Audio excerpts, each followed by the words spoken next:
এটা হচ্ছে অমলেটের কারি। তো এটা খুব ইজি একটা রেসিপি, যেটা কিনা সবসময় মানে মনে হয় যে যারা বেশি কিছু রান্না করে ফেলেছো বা ইচ্ছা করছে না তাদের জন্য একদম ইজিয়েস্ট একটা রেসিপি।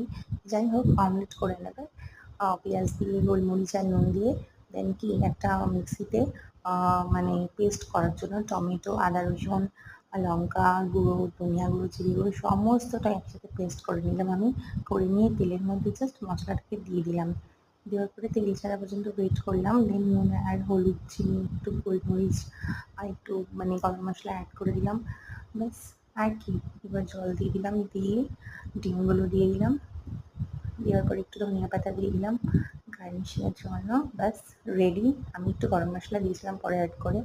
যাই হোক, রেডি। খুব ইজিয়েস্ট একটা রেসিপি বাট টেস্টফুল প্রচণ্ড, মানে সবার জন্যই ভালো।